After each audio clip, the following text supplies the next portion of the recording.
What's up guys, it's Drac, and today I'm talking about this. This is the Double Trouble by Adventure Force, and I'm pretty stoked about it. Like, it's coming at a price point that can't be beat. It's actually a really interesting price point, sort of in our hobby. It's coming in at $20, and this is like machine pistol for $20. So this is an electronic powered blaster. It's turret fed, which means that you can reload on the fly, and it's that same price point as the ultra sweet ever-present Strife in our hobby. Now, the Strife has the advantages of being mag fed and modular, but this has the advantages that come with its loading mechanism. Now, there is not a stock attachment point, but there's going to be a lot of interesting features in here, and this is a super early model. So we've got an on-off switch at the top, and then we have a single trigger, which is interesting in and of itself, but it is the Double Trouble motorized dart blaster. It's part of the Adventure Force line. It's claiming ranges of up to 80 feet. I think that means that it's going to be featured predominantly in retail by Walmart, if we've learned anything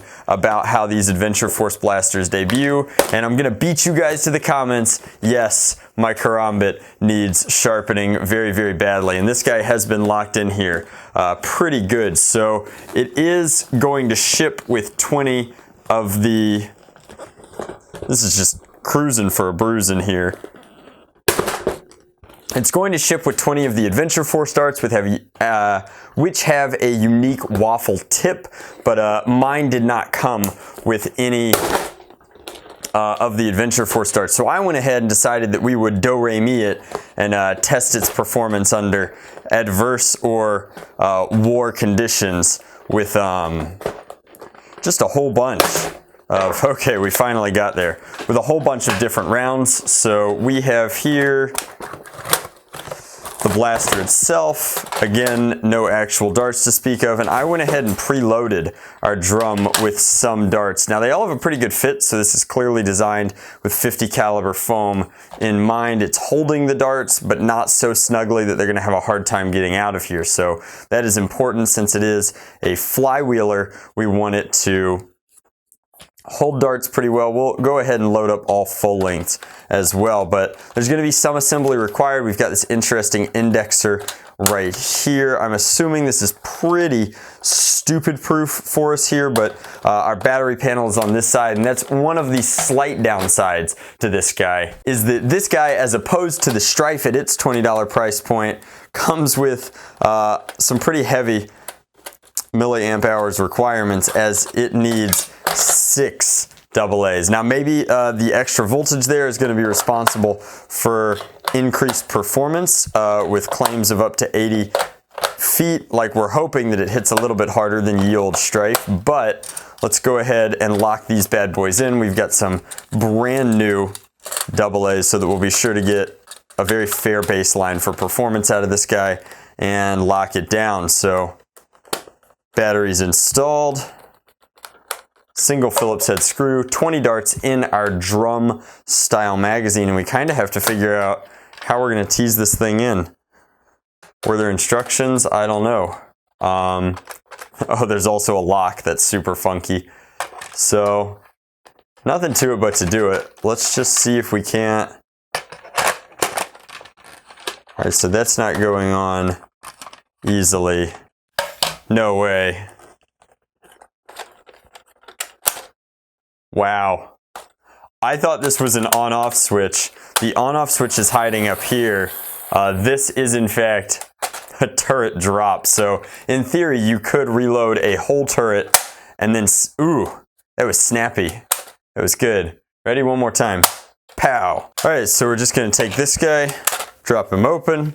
It's important to note that the roundy side goes on the bottom here and the pointy side goes on the top, and then he's just going to slide into place. There's a slight click, which does let you know that you're in it to win it, and then snap. So machine pistol ready to go, and that's kind of a menacing look to it right there. It's actually pretty heckin' cool in my opinion. So in theory, this is just going to index through all these darts and motorized blast all of them one at a time. Again, the only downside, or comment that I have, other than the extra 2 batteries being required, is that we got to do better than this. Like, this needs a rev switch of some variety. No rev switch here takes the ultra comfortable handle, and it is a comfortable handle. It's also pretty cool. We've got like some cyber elements going on in this blaster, and then we've got conduit down here and then vents up here. Like, it's an overall very cool looking blaster, but the fact that I have to move my thumb up here, and your average child I don't think has long enough thumbs to do this, but I have to flip it on like this instead of being able to rev and shoot. It's just a little bit annoying. I mean, maybe we've just been spoiled by rev triggers, but let's go ahead and fire her. Let's see how she performs. Takes about a second to get up to full spin, and okay, so it is semi-auto, not full, which means that each trigger pull indexes this one. We got a slight hang up there. I'm not going to hold that against it. It could be using weird darts that's doing that. That's interesting. Dropping this forward and it will still rev, so I'm not sure if something's preventing us from indexing there, if the turrets got caught on one another. Ooh, those rotate pretty freely. All right, let's go ahead and close it back up.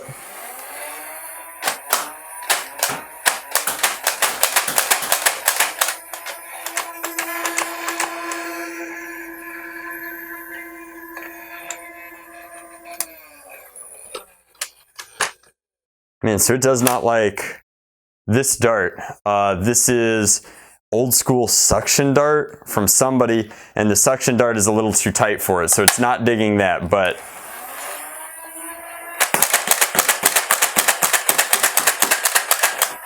with a great many of the common dart varieties, everything from genuine Hasbro Elites to our favorite AccuFake knockoffs to even Zuru darts, it seems to be mowing through those a-okay just fine. The flywheel cage has a decent noise to it, and it's definitely generating plenty of power. So, I mean, the retraction mechanism inside this pusher here is certainly not a fan of ultra tight dart fits, but just the indexing here, how it like has to so carefully weave these two together, is actually quite cool. I think that that's really neat.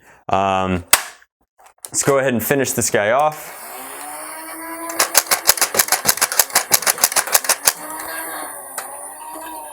Wonder what it's like for you guys when I shoot the camera. I have no idea, but hopefully the new audio sounded good in this case. I mean, obviously pulling a flywheel cage up to you like that is a little obnoxious, but the cage fits nicely in here. It looks to have pretty standard spacing, so I mean, it's up to you guys. This is a cute little machine pistol. It's obviously got a couple of locks, which is not the end of the world, but at 20 bucks, this seems pretty tough to beat. Like, it's so much less expensive than any sort of a Hasbro equivalent flywheel blaster would be. I mean, these days we get the Evader at twice the price of this. I'm trying to think the last time we had a flywheeler that wasn't the Strife down towards this price point, and I can't come up with anything super clean and easy. So, I mean, flywheel tech, semi-auto, machine pistol with funky drum technology that weaves together. Overall, not a bad offering at 20 bucks. This guy should be out around Christmas time for anyone to pick up. Again, because it's Adventure Force, I assume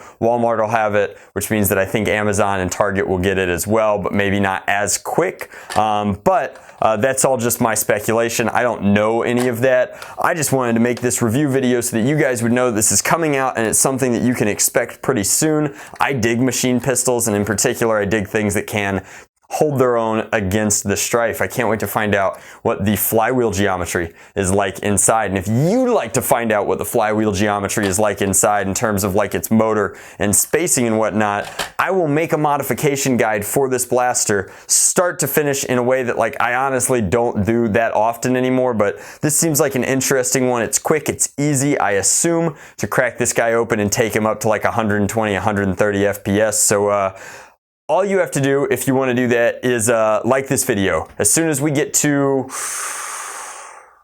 1,337 likes, I'll crank out the mod guide. I'll do it live on my Twitch, and then I'll launch a video for all of my viewers here. So be sure to smash that like button. Don't forget to subscribe and bell me, bros. But that is an early review of the Adventure Force Double Trouble. And as always, much love. Nerf on, Drac out.